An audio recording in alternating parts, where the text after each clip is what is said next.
Everyone, welcome to the Black Podcast. I am one of your hosts, Dr. Sherelle Hobson, and I get to partner up with this guy, Mr. Streak.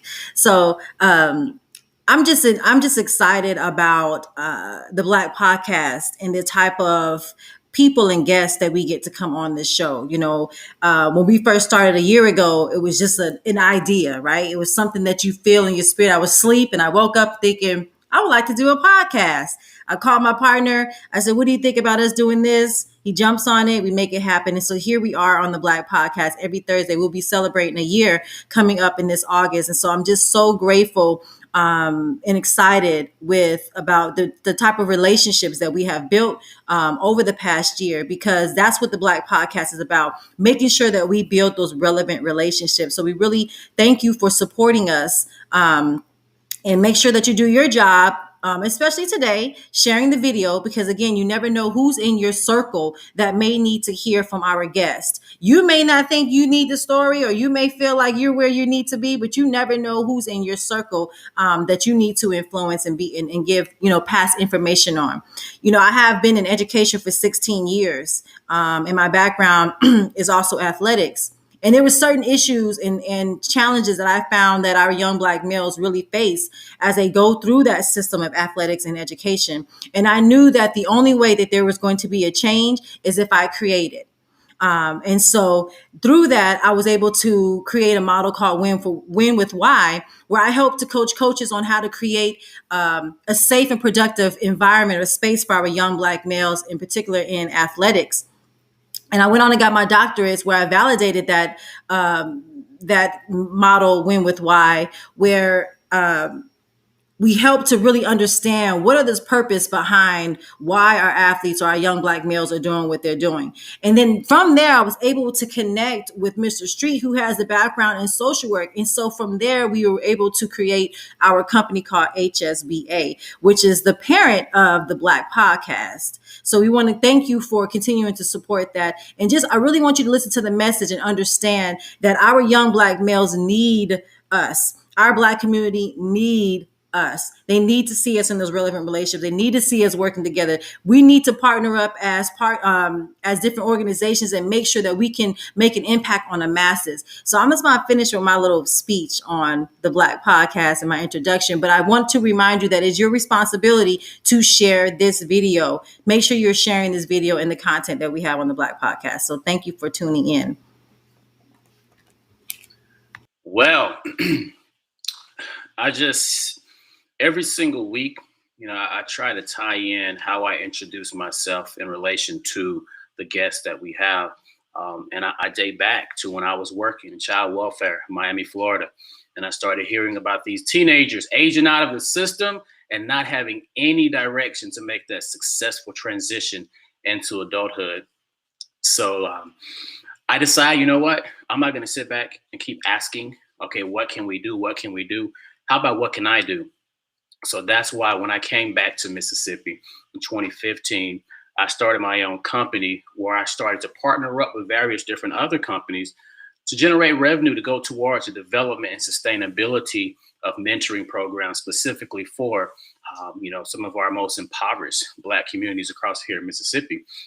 But I was blessed to meet Dr. Sherelle Hobson before she was Dr. Sherelle Hobson, back in 2018. And, we connected pretty quickly, but then we lost connection because she was focusing on becoming Dr. Sherelle Hobson. And then she hit me up January of 2020. I got that doctorate. I finally got it. And I'm like, yes, congratulations. And we just started talking and realized that we had some overlaps in the areas of our passion, where our heart lied. And what's crazy is I was showing her my Instagram page sometime last week. I was posting content all throughout 2017, 2018, 2019 that is directly in alignment with the work that she was doing for her doctorate. And I'm like, oh my goodness, this was just meant to be. So I say all that to say, and for those of you who don't know, you see my name on the screen, but Brian Street, when you hear that name, allow it to be synonymous with the desire to see our young individuals make a successful transition into that next level in life, regardless of their background. And I named my company, my individual company, the name that I gave it, because it doesn't matter what happened before today. It doesn't matter what happened with your aunt, uncle, dad, whoever. You can start today to live your life of purpose because your legacy begins now. So with that being said, y'all hear enough about me on a weekly basis. This gentleman that we're about to introduce to you, I'm really big on swallowing my pride. Now, I've done some things, so I stick my chest out here and there. I hold my head high, but I love to swallow my pride and let people who've been already blazing the trails that, I'm going to take your trail. I'm going to jump off, make my own trail, but let me glean off of you a little bit. And that's what I'm looking to do this afternoon from this gentleman. So guys, get your notes or your pen and paper to take some notes. If you care anything about helping our next generation be more successful, have more opportunities, you want to listen up. And even if you don't, be ready to get the real. Yes, indeed. So off of that note, drum roll, please. We have Mr. Shawn Dove. How is it going? Greetings. Thrilled to be on the Black Podcast. And I just want to say I was like backstage and just hearing the origin story of you and Dr. Hobson. I was like, I can just sit back here and just listen to you tell your stories. And, one of the things that resonated so many in just the introduction, but, a little over a year ago, the Black Podcast didn't even exist, right? And Dr. Hobson said you all had an idea, right? And sometimes we have ideas by ourselves, and it takes connecting with a like-minded person and someone that shares a vision. And look where we are a year later, right? And so as I was just hearing that origin story, I was like, these are my kind of people, right? And I can see why we were attracted to each other. And I am on your podcast, and I am going to give you an opportunity to, I guess, ask a question. I just want to shout you out because one of my mission mantras is that as Black people, we have to become masters of our own media and tell our own stories. And in this day and age, if we got a phone, if we got the internet, there is no excuse for us to not become masters of our own media and control the narratives and the stories we tell about ourselves. Yeah, absolutely. And so we are just so excited about, you're walking in alignment when you can be excited about somebody else's and someone else in theirs, right? You like, dang, he is really doing. And so we just love it. And so a lot of our community, we see the results now of what you've already been, with the things that you've been baking in the oven, we finally get to see some of it. And so I think it's important to know what are some of the ingredients, which is always our background. Where were you born? What was the dynamics of your family?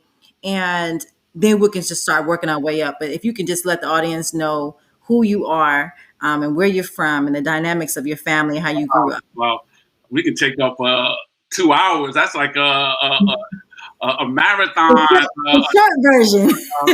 Yeah, so let me try and give you the microwave version of that.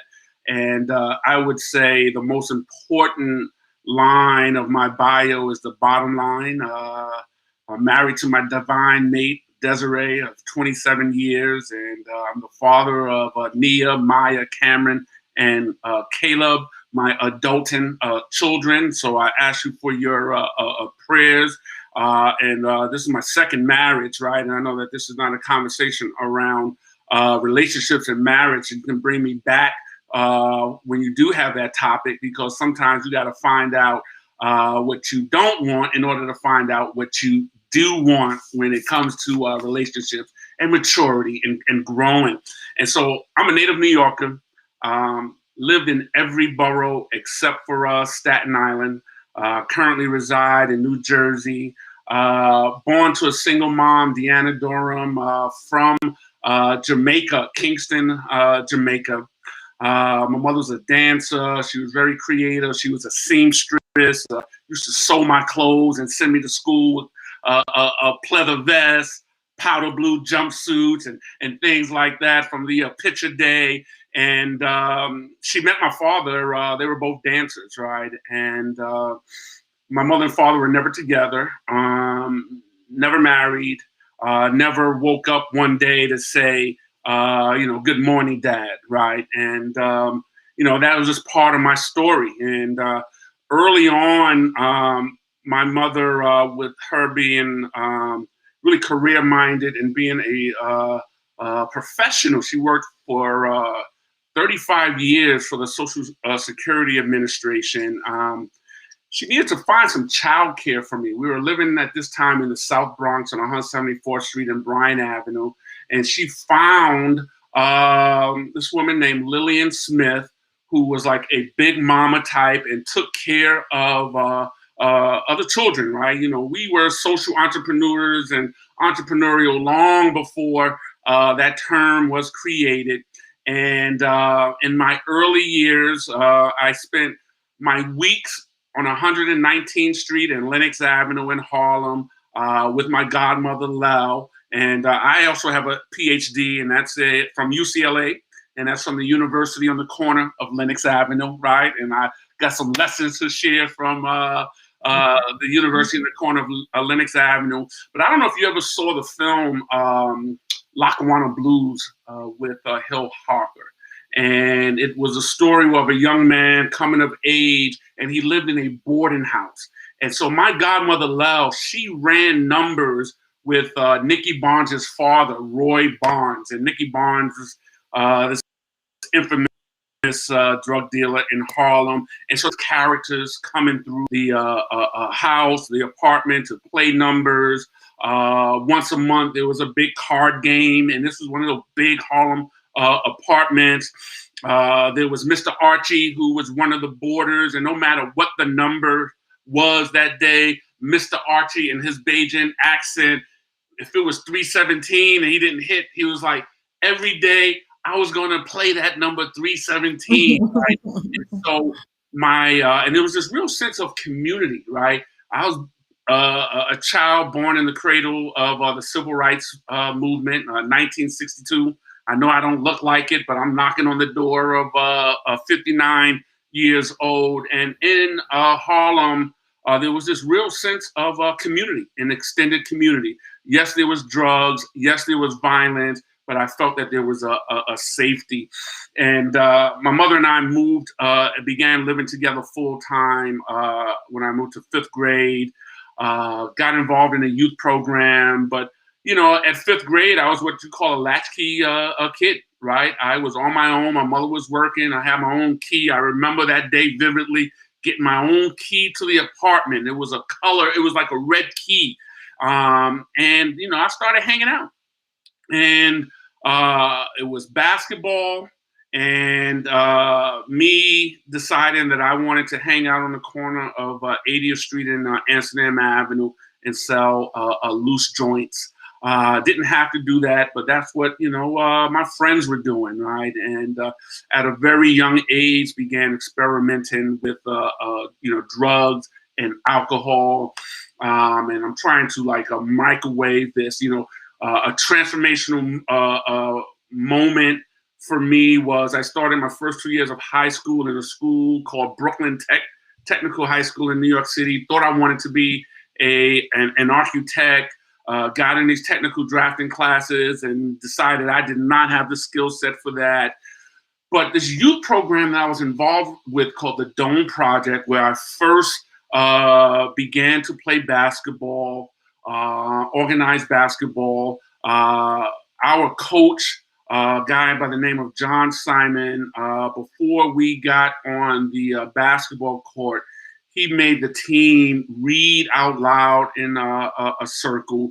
And we read books like Claude Brown's Man, Child in the Promised Land, right? This was my first book club. And it was just, it's one thing to read a book by yourself, but to do it in community with my homeboys, it was like a really blossoming experience.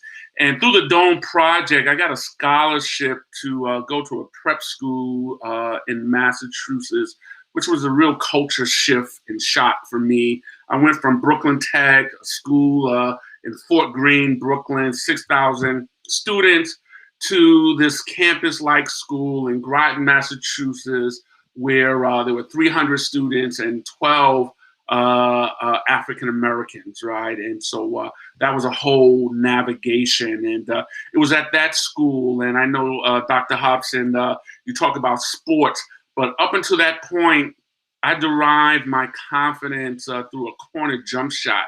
And when I went to this school called Lawrence Academy, I said, I'm in this new place. Let me try some new things.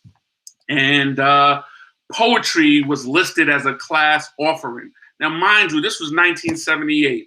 Taking a poetry class was not a cool thing to do in my circle, but I was like, I'm away from my friends. Let me try this. And I took this poetry class and really had this profound experience with my discovery of poetry, my discovery of my voice. I would come to class, reading my assignments, class would clap. I would say to my teacher, Mrs. Carlson, I was like, who they clapping for? So they clapping for you. And I was a poet and I didn't know it, right? And what I want to say there is that the power of the arts, because at that time, as a 15, 16-year-old, searching for my identity, depressed, didn't know I was depressed, drinking alcohol, using drugs, poetry gave me a vehicle and a platform for my creative expression, right? And I have just been blessed to have mentors all throughout my life that have provided guided lights. And went on to Wesleyan University, played ball, was the editor of the poetry magazine. So that kind of combination has always been really powerful for me, right? And let me land this introductory ship so you can ask another a question. I have the prophetic gift of rambling, right? And so, sometimes you can just cut me off and say, Shawn, you're rambling. So, usually it's one of us. Yeah. I'm at home, right? When I graduated college, I started selling textiles in the garment district, selling fabric in the garment district. And I did that because I was running away and I was scared of what I really wanted to do, which was to become a sports writer. And I convinced myself I wasn't good enough. After 4 years of selling textiles and at a very young age, making very good money, realizing that was not my purpose, right? And my inner compass was just like going haywire. And I was on the board of the youth program called the Dome Project that I got involved in. And they gave me the scholarship to prep school. And I was leading the search committee for a new executive director. And one night, reviewing resumes, I heard this voice of discontent. I was making money as a salesman, but I was not happy. I wasn't on purpose. And the voice said, you can do that job. And I was like, sounded like my voice, but I was like, what you talking about, Willis? Who said that, right? And I really believe we have we can be catalysts of our own healing, right? And that voice was my voice, and it was like, here's a path to save yourself. And I threw my hat in the ring to be the next executive director. It was half the salary I was making. This was back in 1988. And I think the board, my colleagues on the board, loved the idea of someone growing up in the organization coming back to lead the organization. But I think they were also tired of the search. There were two things that really was critical that I did not anticipate taking that leadership position. One was having to manage and lead and be the boss of adults who still saw me as little Shawn, who were coaches and counselors, and now I was their boss. And I had a hard time managing that as a 24, 25-year-old executive director. And even more critically, at the time when I took this, I took my drug addiction with me. And I thought that this leadership position. What age was that? So I was 24, 25 when I became the executive director of, it was 20, right before I turned 25. So I was 24. And the blessing was it accelerated me surrendering and getting help, right? And so when you look at the 32 years, 33 years from the time I surrendered and all that I have done, I'm a miracle, because I will tell you in the summer of 1989, I had it all planned out, Doc and Street, that I was going to jump on the tracks at Penn Station, 34th Street, and grab the third rail, because I thought that there was no way out, right? I just felt trapped in the life that I was living. And I spent a week at my late best friend's house in Trenton, New Jersey. He had his newborn daughter. And that week, my whole plan was I'm going to stay here. I was AWOL. No one knew where I was. I was going to stay with him for that week and come back and jump on the tracks and grab the third rail. But God had a different plan. During that week and watching him and his interaction with his newborn daughter, Adrian, I was getting this message. I have a plan for you, Shawn. I have a plan for you. And it was during that week I chose life and not death. And I came back September 1st, 1989, went into rehab, a therapeutic community, and have been clean ever since. And, and for the last, 31 plus years, my career has intersected between community building, philanthropy, racial justice. A good deal of that time was at the Harlem Children's Zone, and working with Jeff Canada there, and being able just to take and combine all of my gifts on behalf of community and all of young people, because we know what works. We know what works for us. And so for the last 12 years, I led the campaign for Black Male Achievement. And we sunset operations of the campaign for Black Male Achievement at the end of 2020. It was launched at the Open Society Foundation. It was supposed to be a 3-year campaign, but through hard work, partnership, ingenuity. You were talking about win with why not, but win with why. I was winning with why not. A lot of times I was saying, well, why not this? Why not that, right? And I got some stories about that I can tell. And we went from just being supposedly a 3-year campaign to being a 12-year catalytic entity. We spun off into an independent entity in 2015 out of the foundation. And when you look back, Black men weren't doing that, spinning off out of philanthropic entities with $10 million deals. I call it, we left Egypt with a little gold. And so when I sunset the organization at the end of last year, we were experiencing some preconditions as an organization.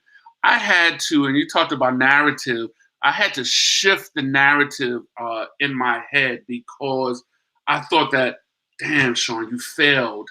You failed. And I had to look at the receipts in all that we were able to do in 12 years. And I was like, hold up, brother, if you can reframe your seeming failure, you can reframe your future, right? And I long had a dream of transforming the campaign for Black Male Achievement into the Corporation for Black Male Achievement, an endowed philanthropic social enterprise. And I said, the not-for-profit sunsetted, let me sunrise the LLC. And so that's where I am. I am in this liminal space between the second act of my career and the third act, right? I'm in this intermission season. It's been it's been a busy semi-sabbatical season, figuring out where God really wants me to lean in.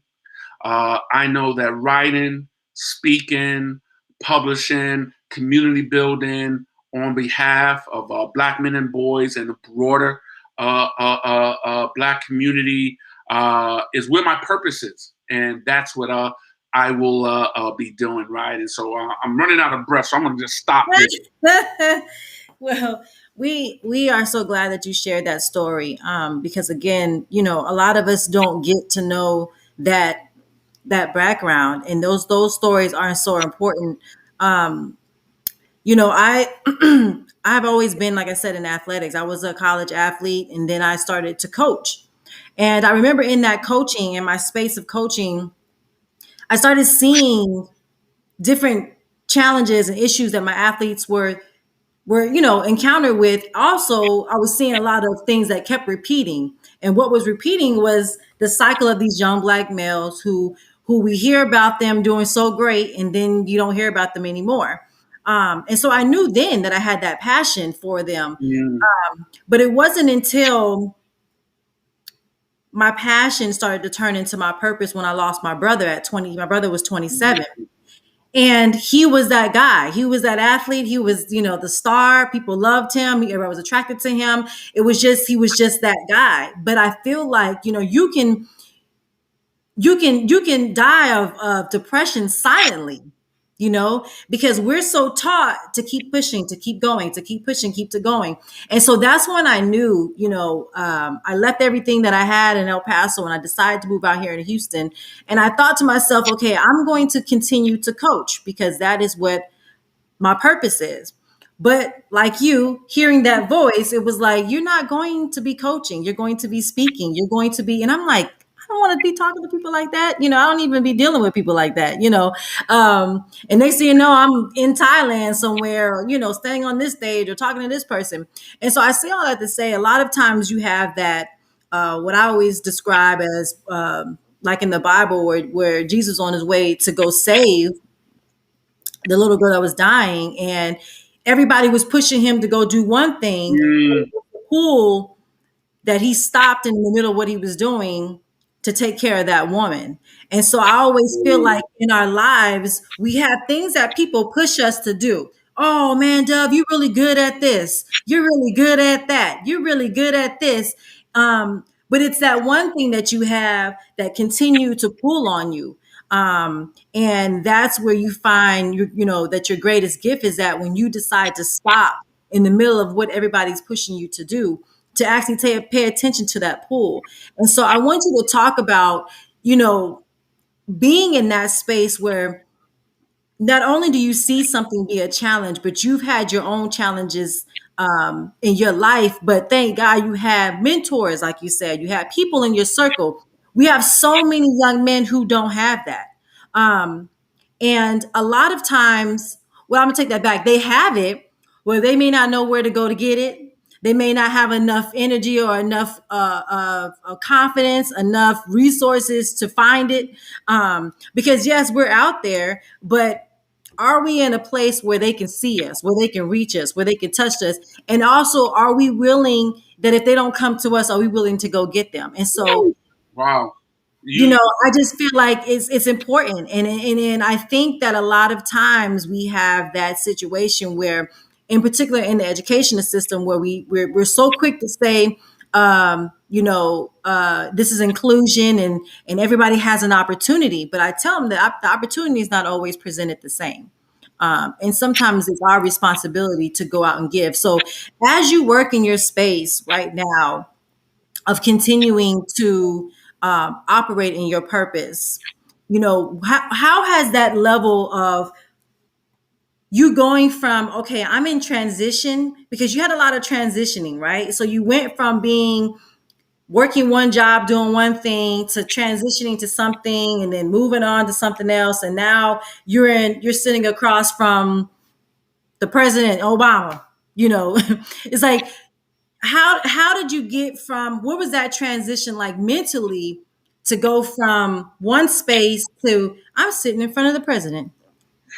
So that's really interesting because when I look at an experience like that, sitting across from President Obama, I was just really about the work, right? And it was not like, oh shit, I'm sitting across from the president, right? And I But will, just to know that what you're speaking of irrelevance, that he had made time to listen. yeah, right. And I'm looking in the rear view mirror, and one of the things I will say, if you are true and you are working and living in your purpose, Scripture says, your gifts will make room for you and put you in front of great men and great a woman, right? So I was just doing the work, and so, but I think it's really important to say that even during those 3 decades, when I got out of the therapeutic community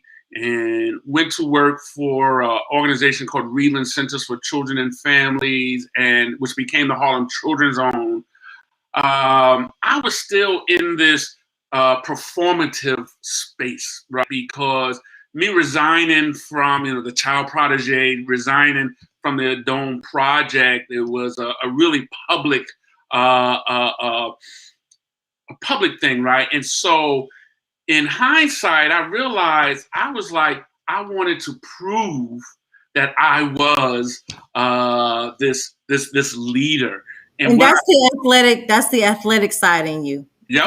The competitive side. Right? It is the competitive side. And I was in a staff retreat 2 years ago. This brother, Melvin Miller, right? You ever been like in a workshop or something and somebody drops something and it's for the whole group, but he talking to me, right? And he said something to me. He said something to the group, but he said it to me. You have nothing to prove, only gifts to share. And that simple line just like poof. And what I realized is that for a long time, with good results, what was powering me was extrinsic, external validation and acceptance, as opposed to the intrinsic, internal validation and acceptance, right? And so you can do all the great stuff in the world, but what's the motivation?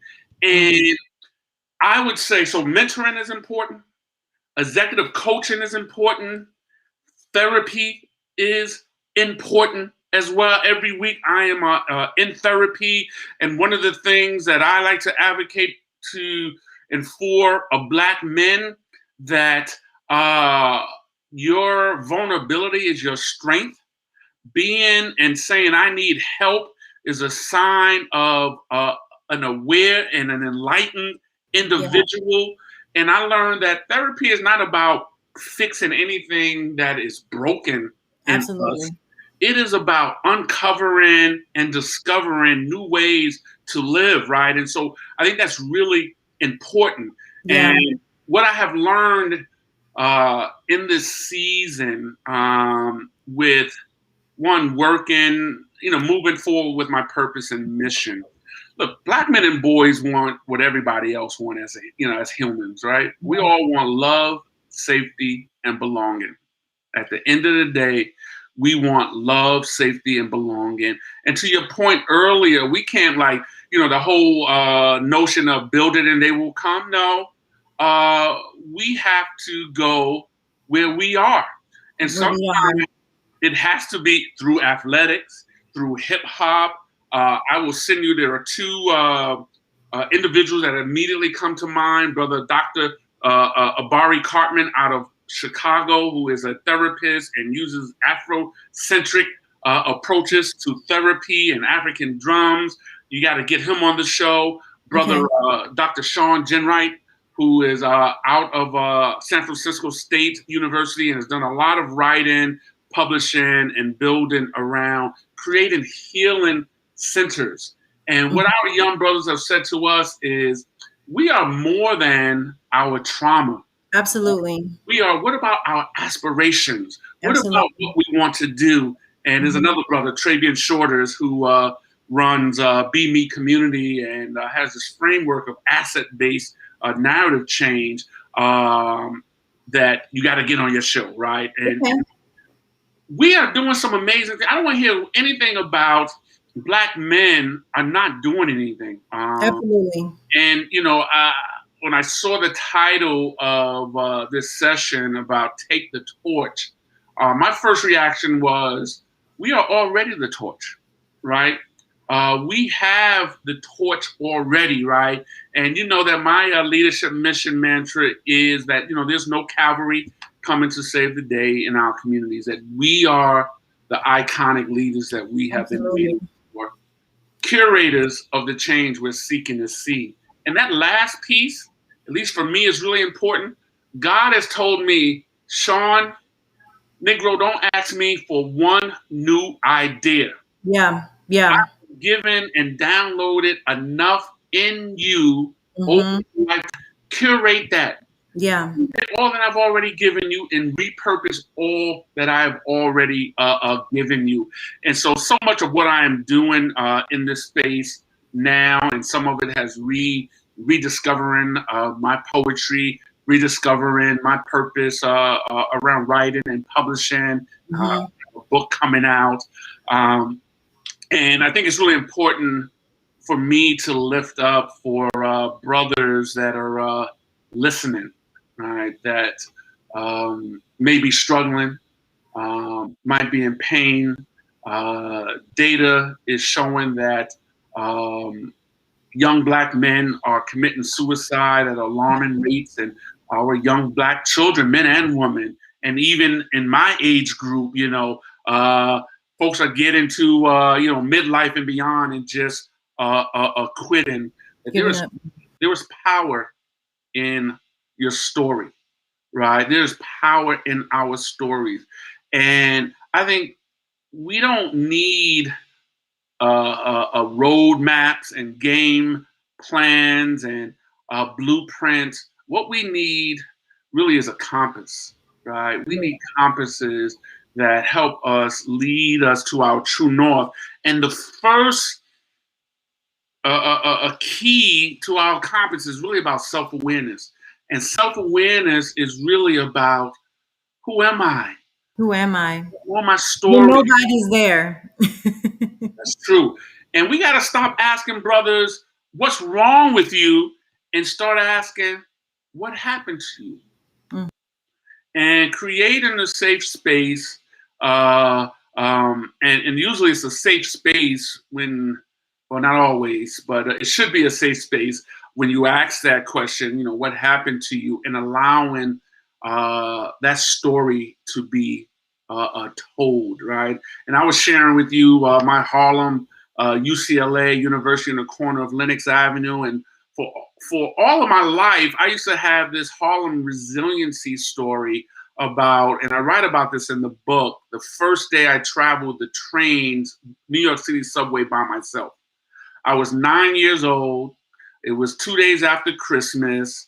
One of the numbers runners thought it was a good idea that Shawn, 9-year-old Shawn, big afro, curly hair Shawn with the dimple, to get a fur coat for Christmas. And here I am traveling from the South Bronx, and I wanted to prove that I could do this, right?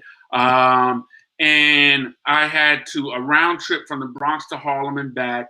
And on the way back, instead of getting on the uptown side at 116th and Lenox Avenue, I got on the downtown side, which began a traumatic experience where I wound up on 96th Street, walked back to 116th Street, wind up getting abducted with my coat stolen, could have gotten murdered. And for 50 years, I shared that as my Harlem resiliency story, right?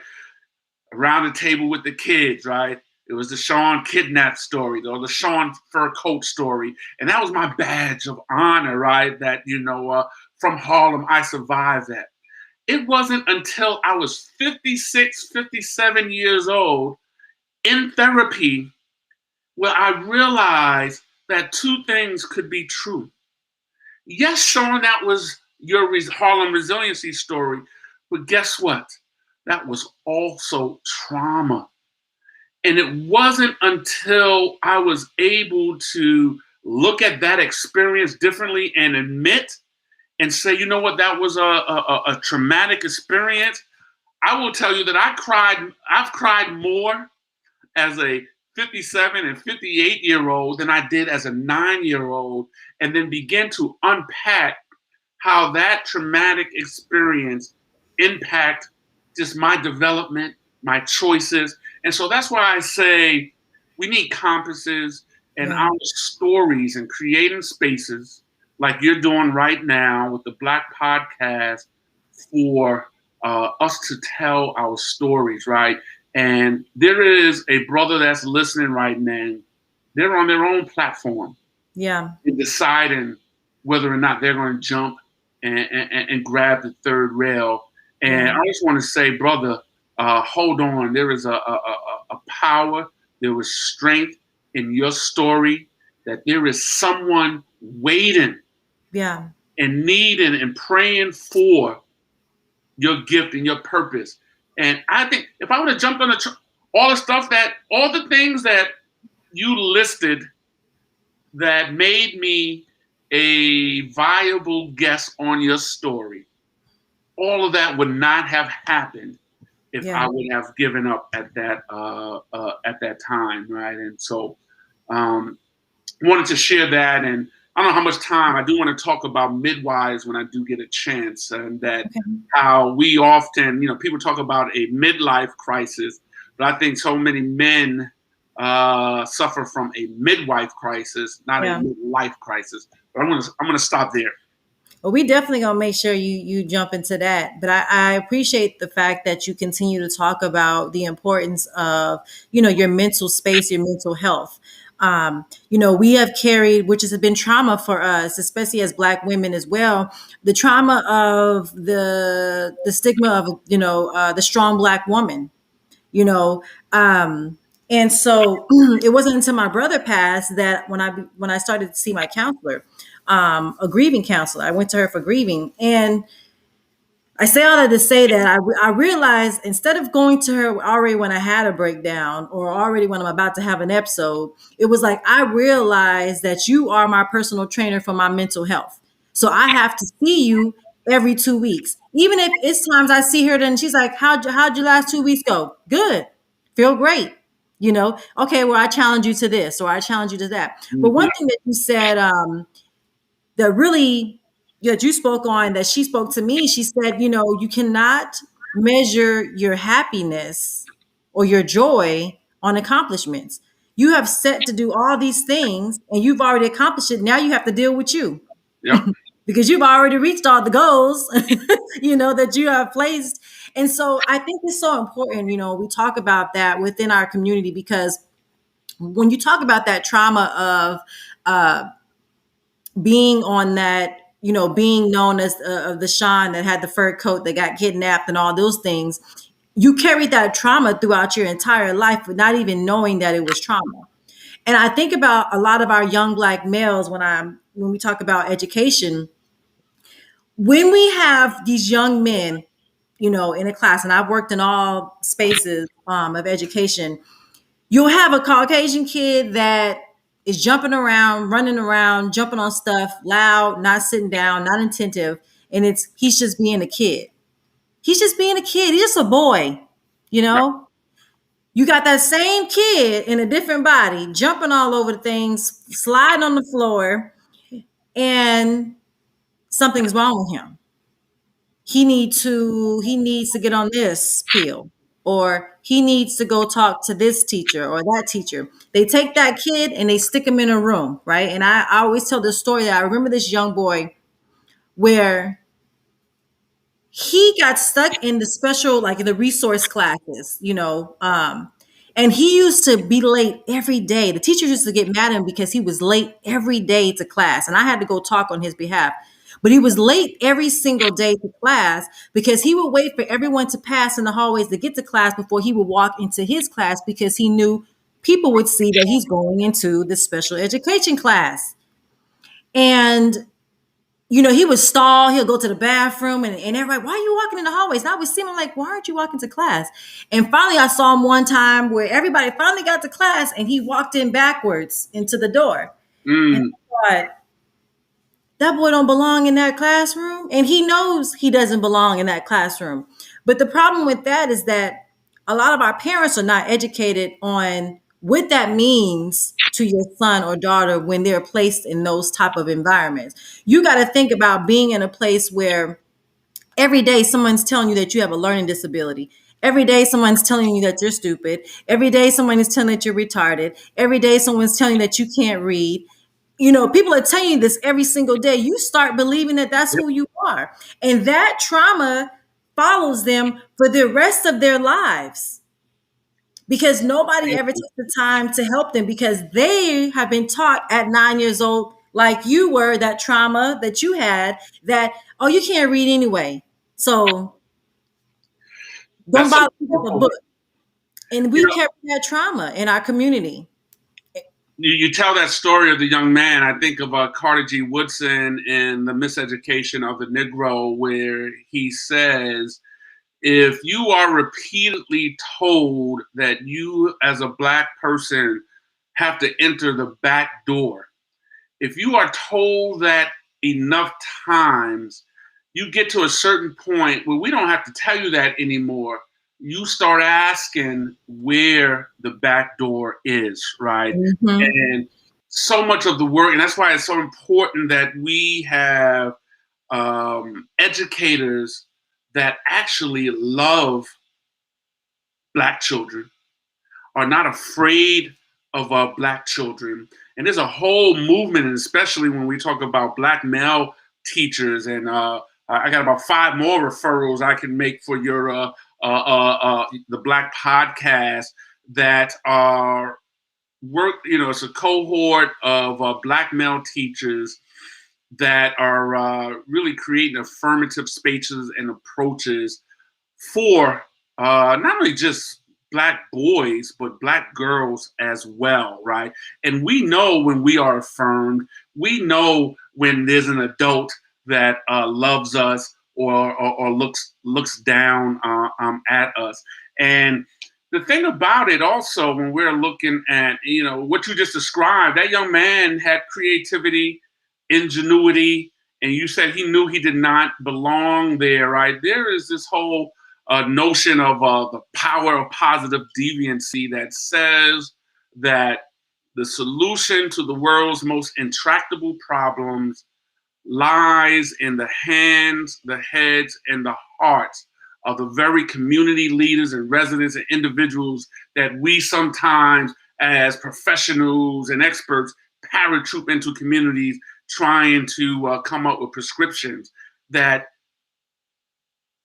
our young people have within them the solutions and can be the catalyst for their own empowerment, their own liberation, if only we as adults create the safe spaces, the resources, and get the F out the way and provide, guardrails, so to speak, right? And so I think that we, and less we, I'm not talking about we, us on this podcast interview, and maybe even not, certainly not the folks that are listening, but what we have are too many adults that are empowered to lead our children that don't believe or love our children. Right? We talk about achievement gap. We need to talk about the belief gap.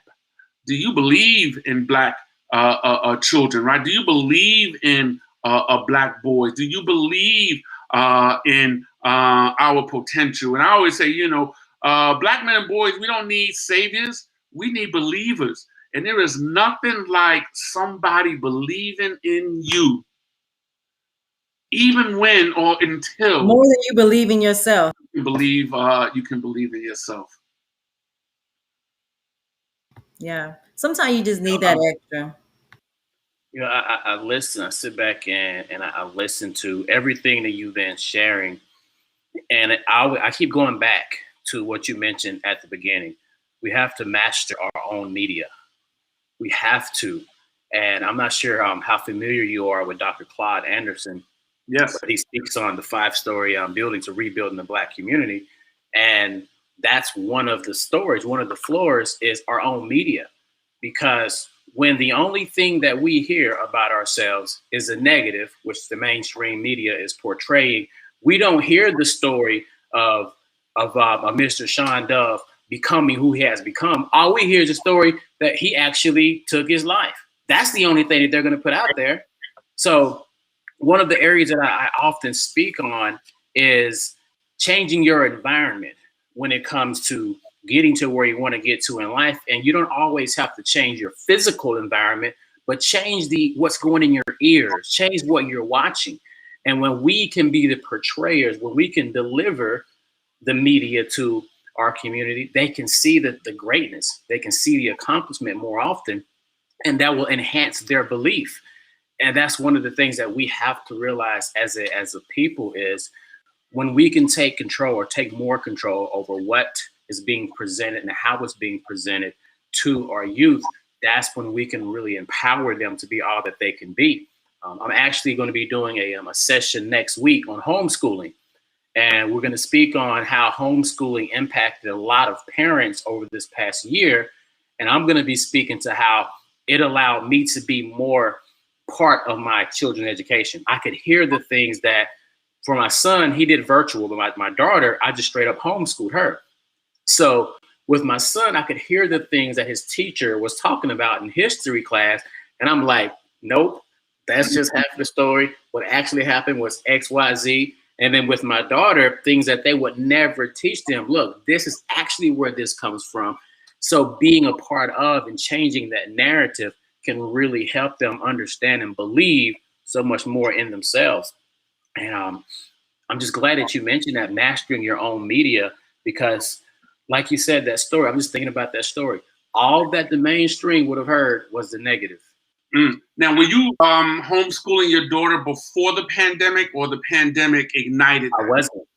The pandemic ignited it. So there's some upsides to the pandemic, right? I'm grateful for the pregnant pause of the pandemic. And I have this quote on my wall in front of me that I wanted to share about just the pandemic.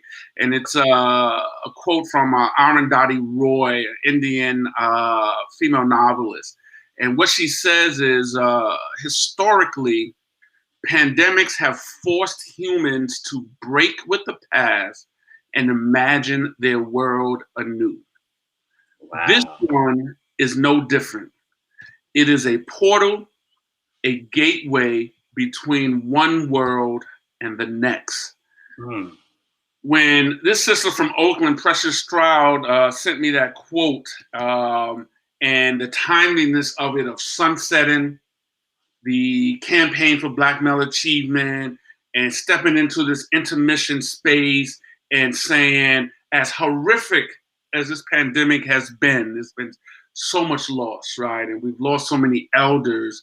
There are yet silver linings, right? And a golden opportunity to leave some stuff behind, right? To pass through this portal, this gateway of imagining your world anew. Now, I'm like, when I heard that, I was like, wow, right? And that's what I needed I talked about earlier, like reframing your failure. If you can reframe your failure, you can reframe your future. And so to hear you share that if it were not for the pandemic, you would not have homeschooled your daughter, right? And there are a bunch of stories like this, right? And in retrospect, I don't ever want to return to the pace that I was on pre-pandemic. I don't want to return to the performative,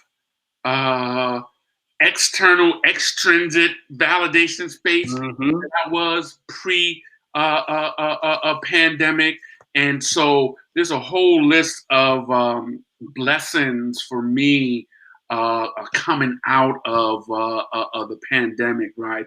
And so one of the things we were talking about purpose earlier, and there are 5 questions when I'm like coaching, and whether it's individual or in groups, that I'm a big believer in journaling, right? My morning mission fuel ritual consists of journaling, devotionals, meditation, but periodically asking. It's not the questions so much that we ask other people, it's the questions we ask ourselves, right? And we like to look out the window, yes, but look in the mirror, not so much, right? In the mirror. Looking in the mirror and asking the question, these 5 things: what are you doing about your purpose? What are you doing about your power? What are you doing about your privilege? And me say, yes, as a Black male in my gender, there is privilege. We have privilege even when sometimes we would think we don't. And Brother Street, you made me think of this. What are you doing about your pride, right? And how your pride. And then lastly, what are you doing about your pain? Yeah. And being able to be reflective, right? And the pandemic has slowed things down for me to, sometimes it takes courage to get still. Sometimes it takes courage to stop doing, and simply be. Just be. Yeah. So we're certainly grateful for that. Absolutely. I felt the same way about the pandemic. I said, "Oh my God, I've never spent so much time by myself." With not by myself, but with myself. Having conversations in my head and just separating yourself from the worldly things, because you can really get caught up in that. And I think that it's important for people to deal with. I think the hardest thing about the pandemic for a lot of people is that they had to learn how to deal with themselves. You don't really know yourself when you're always in entertainment. When you're the life of the party and everybody's dancing around you, you don't have to deal with your problems. But when you can't go nowhere and there ain't nowhere, nobody's dancing around you, you have to have some conversations with yourself. And I think that was the hardest thing, that people were so ready to get out, because I said, what is the rush about getting back out? But people really wanted to get out. They were willing to sacrifice their own health just to be out, because they could not deal with just being in their own space. And so I think that that's something that is very scary. Because I was saying this last night. I said, we have to spend less time proving to them and spend more time proving to yourself. If you don't want to be around you, other people don't want to be around you, and so a lot of people really couldn't be in their own space. So it's important, like you said, that we take care of our mental space. And when you talk about what is your pain, I feel like you'll never move forward until you can acknowledge that space. And you know what? I think it's really important also to acknowledge that space, but then also to acknowledge where we are as Black people in this space, right? Yeah. And the ethos of this nation. America is bipolar, right? Absolutely. America is schizophrenic. On one hand, the audacity to say our founding principles are one based in freedom and liberty and all men created equal in one hand. On the other hand, the founding principles of the nation built on ideology of white supremacy and anti-Blackness and terror. And so the whole schizophrenic nature it's confusing of this country and the soil of this nation. So it's hard not to be, I'm paraphrasing, but the quote from James Baldwin to say, to be Black in America and to be somewhat conscious, it's hard not to be in a constant state of rage, right? Yeah. So the balance of understanding, and you mentioned your environment and the impact that being Black in America I don't see how we're not grieving. Yeah. How Trauma. we're experiencing generational grief as Black people. And Yeah. so once we acknowledge that, but then saying, okay, I am not my grief, right? There are vehicles and places and spaces for my healing, right? Yeah. And, one of my other mission mantras is that we are infinitely more favored than we are flawed. Hmm. But what we focus on will determine the fruit of our lives. And Hmm. we have been conditioned to focus on our flaws Applause. in our favor, right? And so we got to make Hmm. a conscious choice, and it's hard, but it's necessary. We were talking about, the mindset, right? You can be in the same community, in the same environment, but change your mindset. Yeah. Even the trauma, like you said, of the taking the back door. We've always been taught to people even tell me that now as I pursue certain things. They say, you got to start from the bottom. Well, why do we always have to think that we have to start from the bottom? Why do I have to take certain things off my resume so that other people don't feel intimidated or threatened? And so I think that is also a trauma that we have in our heads, that we always have to start from the bottom. We always have to start below and take whatever we get, and so we have to break from that. I do want you to talk briefly on the midwife you were speaking on, and then Yeah. give So us give us a sample of that. sure. In my book, I lift up the Gnostic Gospel of St. Thomas. There's a line in there that says, "If you get out of you what's inside of you, it will save you. If you don't get out of you what's inside of you, it will destroy you," right? And I related to a life story where I was in the delivery room for the delivery for all four of my children. And my firstborn, Nia, I shared earlier, this was my second marriage. All my friends had already had children. And I remember very vividly, Desiree, that morning, we were living in Harlem. She told me her water broke. And I was like, stop playing water. And she said, yes, my water broke. So Nia has a photo album still to this day that is this thick. I took pictures going out of the apartment. I took pictures in the elevator. I took pictures in the cab. And they had to induce labor 12 hours later. And that's how Nia got here. My second born, Maya, 22 months later, in the middle of the night, my wife Desiree is moaning and she's sleeping. And I was like, what you moaning for? Who you dreaming about? You better be dreaming about me. She said, I'm not dreaming about anybody stupid. I'm having contractions. And we had moved from Harlem to Queens. I was ready to drive to New York, Manhattan, where Nia was born. And my wife said, oh, we're not going to make it, right? So if it was up to me, Maya would have been born on the Triborough Bridge or the Grand Central Parkway. From that first contraction, an hour later, Maya burst onto the scene. And Maya does everything fast: walk fast, talk fast, run fast, eat fast, right? But my twin boys were a little different in their delivery and coming to the world. About 19 weeks into the pregnancy, Desiree and I, we were getting a checkup and finding out the sex of the baby. And the technician said, oh, we were like, oh, what? He said, you're having twins. And we were like, wow, twins running on my side of the family. And the technician said, oh, well, let me just check and make sure everything is okay. And fortunately, we went during that time. It was right before the holidays. My wife had to immediately go on bed rest, right? And she had to get what was called a cerclage and stitch up her cervix and be on bed rest for the remainder of the pregnancy. And when it was time to deliver, my twin boys, Cameron and Caleb, they weren't ready for a C-section. And Desiree pushed out her third baby, Cameron. And a really curious thing was happening in that delivery room after Cameron came out. No matter how hard Desiree pushed, Cameron's twin brother, Caleb, was not coming out.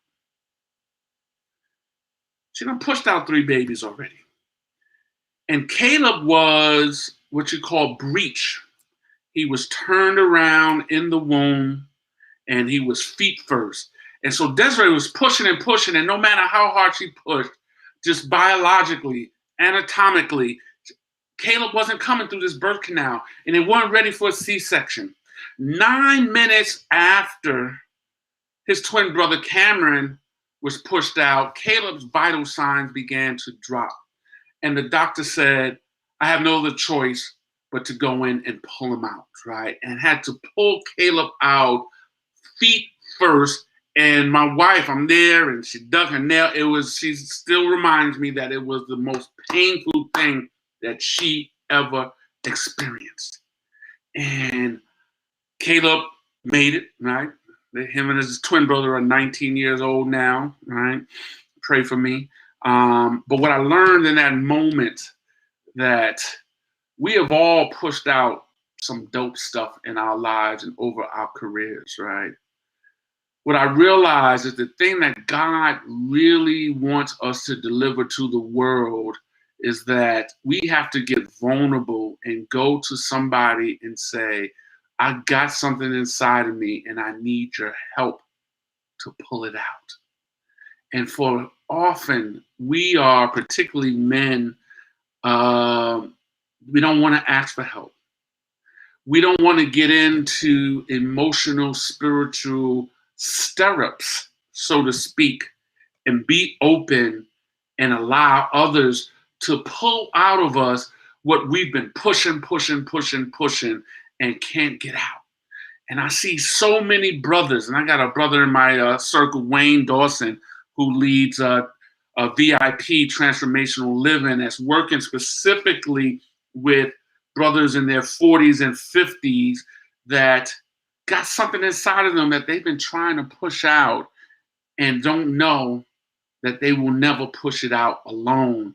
And we get to our midlife and feel that we are failures and we are not realizing our purpose. And it's not a midlife crisis we are really going through. It's a midwife crisis, and that we need midwives, whether it's a man or a woman, to help us birth and pull out of us that which we can't deliver on our own.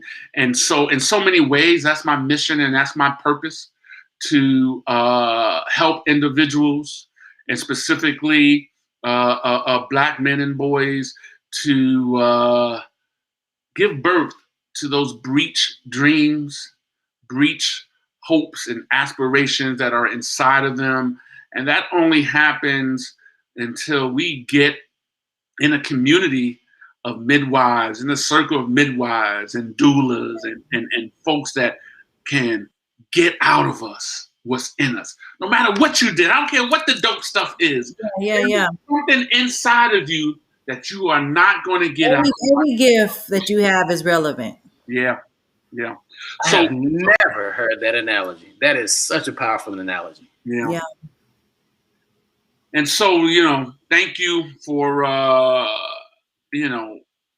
that you do, right? And when you play the tape, I done made like 5 referrals for future guests, right? I'm going to be sharing the Black podcast, and it takes courage to be masters of our own media, right? It takes courage and initiative to be producers and not just consumers. And so I want to just thank the two of you for coming together. And I know that this is just a small piece of the overall a vision of what you are creating. And I somehow suspect there will be some collaboration, future collaboration in what you're building, what I am building with the corporation for Black male achievement, leadership development and publishing and community building. Absolutely. Yes, so where can people, find you to support you? I know you have your book. Where can they go to buy the book? Do you have it on hand so we can see it? So the book is we're in pre-order. The date is August 28th. And folks can go to www.dovesoars.com to pre-order the book, right? If you want to go straight to the pre-order page, that's www.dovesores.com/book.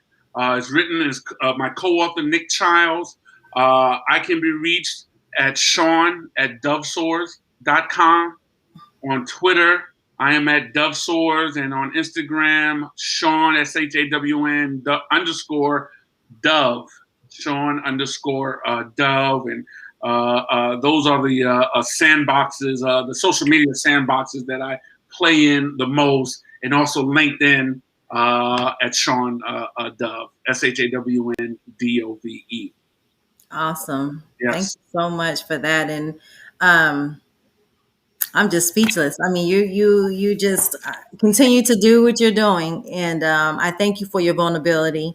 I thank you for your obedience to continue to operate in that space. And I know that it's not always easy, but I do. We do appreciate you, and we definitely need more work from you and the work that you're doing within the community. And so I'm so glad that. Everything's in alignment, as you spoke on earlier, that when you are in walking or operating in your purpose, and you always that confirmation is when everybody and everything aligns. And you talk about how your gift makes room for you. He will make the spaces for the right people and the right organizations and the right things to align however it's supposed to align for his purpose and for the purpose that we have. And so I'm so grateful that we're in alignment. And so thank you for accepting the invite on the Black Podcast and just being very responsive and open and vulnerable and just giving it to us, just all of it. So we truly appreciate you, and we thank you for that. Thank you for having me, and I will continue to, based on your book, right, continue to search for my G spot, which is my gift spot, God spot, and gold spot. We have a treasure within you, right? So I want brothers to know it's okay to search for and discover your G spot. Your G spot, yes, sir. And we're going to put you in the backstage real quick, and then we're going to close you out. Fantastic. Thanks for having me. Thank you. Yes, sir. Thank you. All right. So we had, of course, a wonderful guest again. But please make sure that you go out and support Dr. You didn't put that doctor in the front. Look at him. But Dr. Dove, we would definitely appreciate him and all that he has done. And so obviously he's more than his accomplishments. He's more than things that he's done already and things that he's going to do. And so it was just I'm so grateful that he was able to be so vulnerable with us. And that's where our community needs is people that are willing to be vulnerable, especially our young Black males. We have to know that it's okay for people to know that you have pain. It's okay for people to know that you have struggles and challenges. So please make sure that you share this video and content with your circle of influence or the people that are surrounded in your life, because you never know who needs to hear this story. And I can guarantee you there's someone in your circle, family, your community, on your social media that you probably don't even know, that you just accepted their friend invite, that needs to hear that story. So please make sure that you're doing your part in contributing to the Black Podcast, because that's a way of you contributing to the Black community. So we want to thank you for your support on that. Yep. Everything that she said. But really take to heart that like we got to master our media, and this is a component of our media. We're telling the stories of greatness. We're telling stories of opportunity. We're telling the stories that can help you see the fact that there's something inside you that has yet to be birthed, and you're a midwife in your life. That's it. That is it. Absolutely. So you'll find us here on Thursday at 4 p.m. Every Thursday. So please make sure that you tune in, watch our social media, and please subscribe to our newsletter that we send out every month. So please make sure that you are putting your email address in there so that you can figure out or know how you can contribute to the Black Podcast, whether it's monetary gifts, whether it's volunteering for our services, or volunteering to help with our services. So please make sure that you are doing your part in the Black community, because the only way that we're going to grow and be a unit is if we all contribute and operate in our gifts. So we love you guys. Please make sure you share the content. We will see you next Thursday here at the same place at 4 p.m. Central Time on the Black Podcast with Dr. Sherelle Hobson and B Street. All right.